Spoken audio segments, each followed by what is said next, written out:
सोचो, तुम एक नया घर खरीदते हो। सालों की मेहनत के बाद फाइनली तुम अपने फैमिली के साथ एक नई जिंदगी शुरू करने जाते हो। पहले हफ्ते तक सब कुछ नॉर्मल लगता है उस घर में, लेकिन कुछ दिन बाद तुम्हें अचानक से एक अजीब सी बदबू महसूस होती है। तुम पूरा घर ढूंढते हो कि बदबू आ कहाँ से रही है, बेडरूम से लेके बाथरूम, किचन, बेसमेंट, पर तुम्हें वो बदबू कहाँ से आ रही है ये पता ही नहीं चलता। पर अगले ही दिन वही बदबू फिर आती है, और इस बार उसके साथ ऐसा सिलसिला शुरू होता है जो अगले 15 साल तक इस फैमिली की ज़िंदगी बदल के रख देता है।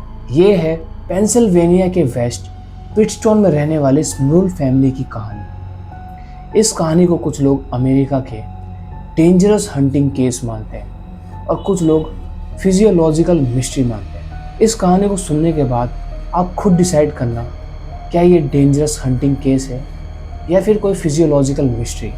ये कहानी की शुरुआत होती है सन 1973 के आसपास। जैक और उसकी वाइफ जेनेट वो हाल फिलहाल ही में एक पुराने डुप्लेक्स हाउस में शिफ्ट हुए थे।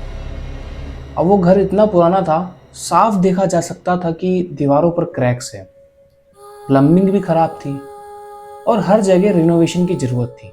अब जैक और जेनेट के लिए ये खाली ईंट और सीमेंट का स्ट्रक्चर नहीं था, ये उनका सपना था। वो हर रोज काम से आते और अपने हाथ से दीवारों को पेंट करते, फर्नीचर जो है उसको रिपेयर करते। वो धीरे धीरे इस घर को फैमिली के रहने के लायक बना रहे थे। उस वक्त ना उनके बच्चे और जैक के माता पिता भी रहते थे। सब कुछ नॉर्मल चल रहा था, लेकिन कुछ महीनों बाद उस घर में फर्स्ट इंसिडेंट घटता है, यानी पहली घटना घटती है उस घर में। उस घर में एक अजीब सी बदबू फैलती है जिसका कोई अता पता ही नहीं कि वो बदबू आ कहाँ से रही है। तभी एक दिन जेनेट किचन में खाना बना रही होती है। न जाने इतनी तेजी से उस घर में इतनी भयंकर बदबू फैलती है, किसी को उस बदबू को सहन ही नहीं कर पा रहा था कोई। सब लोग घर के बाहर आ जाते हैं। अब फैमिली के मुताबिक उनको ऐसा लग रहा था कि कोई एक अजीब सी सड़ी हुई चीज है। तभी जैक अपने घर के बेसमेंट में जाता है। उसे लगता है कि शायद कोई जानवर मर गया होगा, इसलिए वो हर एक कोने को चेक करता है, पर उसे वहां कुछ नहीं मिलता। और अगले ही पल जितनी तेजी से बदबू फैली थी घर में, उतनी तेजी से वो बदबू गायब भी हो गई। उस दिन फैमिली को लगा था कि शायद ये कोई नॉर्मल इंसिडेंट था, लेकिन वो बिल्कुल गलत थे, क्योंकि अगले ही हफ्ते वो बदबू फिर घर में आई, और इस बार वो बदबू हर 2-3 दिन में घर में आती। अब बदबू तक तो ठीक था, पर उस घर में अब डरावनी आवाजें भी आने लगी। एक दिन रात के 2 बज रहे थे, जैक और जेनेट सो रहे थे। तभी जैक को एक आवाज सुनाई देती है, किसी की चलने की, और वो ठीक उसके ऊपर से आ रही थी। जैक को ऐसा लग रहा था कि कोई ऊपर चल रहा है। वो अपनी फ्लैशलाइट निकालता है और ऊपर जाके चेक करता है। वहाँ कोई नहीं होता सिवाय उसके। तभी जैक वापस अपने कमरे में आता है। उस रात वो सोता नहीं है, वो बस ये सोचता है कि जो मैंने सुना था, क्या वो कोई हकीकत था या फिर मेरा कोई भ्रम।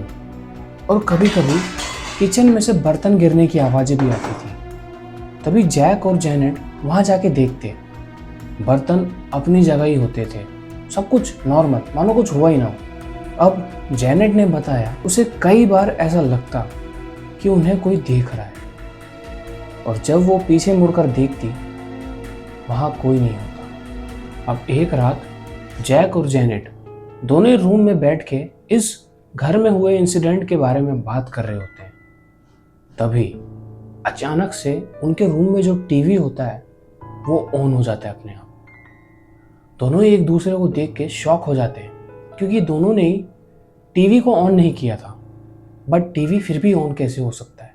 अब जैक थोड़ा घबरा के टीवी का रिमोट उठा के टीवी को बंद कर देता है, पर कुछ सेकंड बाद टीवी फिर से चालू हो जाता है। जेनेट बहुत ज़्यादा डर जाती है, और जैक को भी कुछ समझ नहीं आ रहा कि ये सब कैसे हो रहा है। फिर जैक डरते हुए टीवी का प्लग निकाल देता है, पर उस फैमिली का मानना था टीवी का प्लग निकालने के बाद भी, टीवी बंद होने के बाद भी उस टीवी से लगातार आवाज़ें आ रही थी। दोस्तों, ये क्लेम कभी इंडिपेंडेंटली तो वेरीफाई नहीं हो सका, लेकिन ये फैमिली ने हर इंटरव्यू में इस बात का बार बार जिक्र किया है। इसके बाद जो लाइट्स फ्लिकर होती हैं वो रोज़ की बात बन गई। इलेक्ट्रीशियन को भी बुलाया गया और उसने भी वायरिंग चेक करी, और वायरिंग में कोई भी मेजर फॉल्ट नहीं निकला। अब दोस्तों, फैमिली के पास एक पेट डॉग भी था, और जैक का कहना था फ्रेंडली रहने वाले डॉग मेजर एक पर्टिकुलर रूम के पास जाते ही रुक जाता और उस रूम की तरफ देख के भौंकने लगता। ऐसा लगता कि मानो उस डॉग के सामने कोई खड़ा हो, बट फैमिली को कुछ नज़र नहीं आता। अब एनिमल्स को अनयूजुअल बिहेवियर पैरानॉर्मल स्टोरीज में अक्सर मेंशन किया होता है, लेकिन इससे कोई सुपर नेचुरल एक्टिविटीज़ का कोई साइंटिफिक प्रूफ नहीं माना जाता, इसलिए हम इसे मान भी सकते हैं और नहीं भी मान सकते। अब एक बड़ा शौक होता है इस फैमिली के साथ, एक बड़ा घटना होता है इस फैमिली के साथ। अब चीज़ें कुछ हद से आगे बढ़ चुकी थी। अब ये जो चीज़ें हो रही थी ये धीरे धीरे इस फैमिली को और ज़्यादा डराने लग रही थी। अब एक दिन जेनेट क्लीनिंग कर रही होती है, वो अपने लिविंग रूम में साफ़ सफाई कर रही होती है, और तभी वो देखती है, उसकी नज़र पड़ती है उसके कमरे में एक बहुत भारी सी चेयर रखी हुई थी, बट वो बिना किसी इंसान के अपने आप मूव कर रही थी अपनी जगह से।